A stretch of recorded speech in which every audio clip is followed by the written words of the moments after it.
Bismillahirrahmanirrahim. Assalamualaikum warahmatullahi wabarakatuh.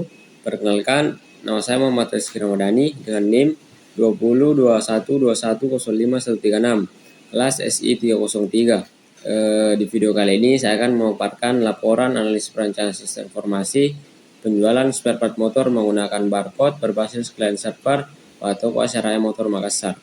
Adapun pembahasannya itu ada 4. Yang pertama, definisi masalah. Yang kedua, analis kelemahan sistem lama. Yang ketiga, analis kebutuhan sistem. Dan yang keempat, analis kelayakan sistem. Pertama, definisi masalah. 1. Bagaimana pelanggan atau customer membeli barang tanpa harus datang ke tokonya langsung. 2. Bagaimana membuat laporan dengan cepat dan tepat. 3. Bagaimana memproses transaksi supaya lebih mudah dan cepat. 4. Bagaimana cara membuat proses pembayaran lebih mudah. Dan yang kelima, bagaimana mengelola dan membuat laporan dengan cepat dan tepat. Kedua, analis kelemahan sistem lama. Analis yang digunakan adalah panduan yang dikenal dengan analis Peaches yang diuraikan sebagai berikut. 1. Performance atau kinerja. Kinerja diukur dengan jumlah layanan dan waktu tanggap atau response time. Jumlah layanan adalah jumlah pekerjaan yang bisa diselesaikan selama jangka waktu tertentu. Waktu tanggap adalah keterlambatan rata-rata antara suatu transaksi dengan tanggapan yang diberikan kepada transaksi tersebut. Salah satu contohnya seperti pelanggan masih harus datang ke tokonya langsung, tapi dengan adanya sistem informasi, pelanggan bisa memesan atau membeli barang dari rumah saja tanpa harus datang ke toko. Dan proses transaksi lama karena pencarian barang, pengecekan barang, dan pencatatan nota masih manual, tapi dengan adanya sistem informasi, waktu transaksi lebih efektif karena semua telah terkomputerisasi. Kemudian 2, information atau informasi.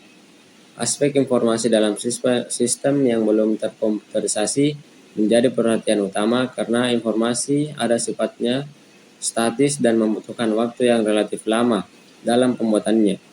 Salah satu contohnya yaitu informasi produk yang dijual dan disampaikan kepada pelanggan masih kurang update karena masih menggunakan spanduk atau browser, tapi dengan adanya sistem informasi, produk yang dijual cepat didapat oleh pelanggan karena di-share di media sosial, dan informasi harga dan stok barang masih kurang valid karena masih dilakukan secara manual.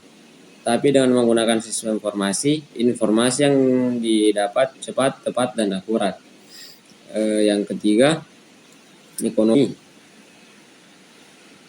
Penilaian sistem atas pengurangan dan keuntungan yang akan didapat dari sistem yang dikembangkan, dan sistem yang dikembangkan harus memberikan penghematan operasional dan meningkatkan keuntungan perusahaan. Salah satu contohnya yaitu membutuhkan biaya yang cukup besar karena harus mencetak spanduk, banner, dan lain-lain yang harus dipajang di toko. Tapi dengan adanya sistem informasi, biaya yang dibutuhkan tidak perlu banyak karena spanduk, banner, brosur, dan lain disiapkan dalam bentuk digital. Dan pembuatan laporan memerlukan biaya yang cukup besar karena menggunakan alat tulis yang cukup banyak. Tapi dengan adanya sistem informasi, pembuatan laporan menjadi lebih mudah dan efisien karena sudah terkomputerisasi. 4. Kontrol atau keamanan. Sistem yang dikembangkan harus dapat mengamankan data dari kerusakan. Contohnya, laporan keamanan masih kurang aman karena dicatat secara manual dan disimpan dalam bentuk arsip. Tapi dengan adanya sistem informasi, tingkat keamanan terjamin karena dilengkapi oleh password. 5. Efisiensi atau efisien. Sistem pembayaran secara manual kurang efisien karena perlu melakukan pembayaran secara langsung atau cash. Tapi dengan adanya sistem informasi, sistem pembayaran lebih efisien ketika menggunakan aplikasi secara online atau transfer. 6. Service atau layanan. Kualitas pelayanan kurang baik. Pelayanan terhadap pelanggan yang datang ke toko langsung kurang terlayani dan cepat. Tapi dengan adanya sistem informasi, kualitas pelayanan dalam menyediakan informasi lebih maksimal sehingga pelayanan menjadi lebih baik. Analisis kebutuhan sistem. Fungsional. Sistem dapat menampilkan menu login dan logout. 2. Sistem menampilkan halaman beranda atau tampilkan produk. 3. Sistem dapat menampilkan menu informasi produk. 4. Sistem dapat menyiapkan data pembeli, pesanan, dan pembayaran. 5. Sistem dapat menghitung jumlah total pesanan dan harga. 6. Sistem dapat menghitung waktu. Bila dalam satu hari tidak dilakukan pembayaran, maka pembeli dianggap gagal. 7. Sistem dapat mengecek ketersediaan atau stok barang. 8. Sistem dapat mengelola setiap pembelian atau transaksi menjadi laporan. 9. Sistem dapat menampilkan dan membuat file laporan untuk dicetak. Non-fungsional. 1. Perangkat lunak. Perangkat lunak yang diperlukan dalam pembuatan sistem dan pemrosesan data dari sistem yang dilakukan adalah Microsoft Windows XP sebagai sistem operasi, XAMPP sebagai server database, Borland DLP7 untuk pembahasan pemrograman, MySQL 2007 sebagai program database, MyOffice untuk pembuatan laporan, program-program lain yang mendukung sistem. 2. Perangkat keras. Perangkat keras yang dibutuhkan sebagai sarana penunjang berupa perangkat personal komputer dengan spesifikasi sebagai berikut. Server 1. Prosesor Intel Pentium 4 ke atas atau sekelas. RAM minimal 512 MB, HDD 80 GB, CD-RW untuk backup data, monitor, keyboard dan mouse, LAN card. Klien prosesor Intel Pentium 3 ke atas atau sekelas. RAM minimal 256 MB, HDD 40 GB, CD-ROM, monitor, keyboard, printer, dan mouse, LAN card. 3. Brainware.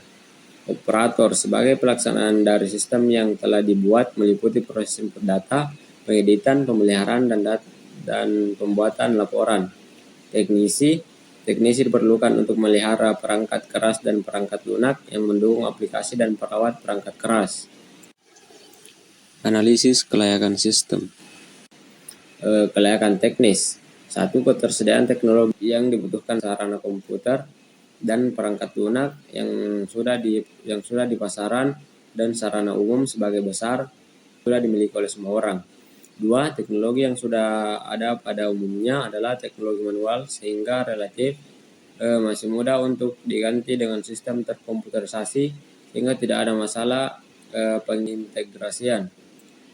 Hal ini jauh lebih sulit bila ada sistem terkomputerisasi lama yang sudah berjalan dan harus diintegrasi dengan sistem baru. 3. Sistem lama yang dilakukan dengan cara manual seluruhnya akan dilakukan dengan komputer. 4. Dalam sistem yang diusulkan untuk mengenai masalah penjualan ini memang seluruhnya baru sehingga mungkin ada petugas yang memiliki keahlian untuk mengoperasikan sistem ini nantinya. Namun bisa dilakukan pendampingan dalam masa-masa awal transisi sistem dan diadakan pelatihan bagi petugas atau admin yang mengoperasikannya. Baiklah, cukup sekian pemaparan dari saya. Lebih dan kurangnya mohon dimaafkan. Wabillahi taufiq wal hidayah. Assalamualaikum warahmatullahi wabarakatuh.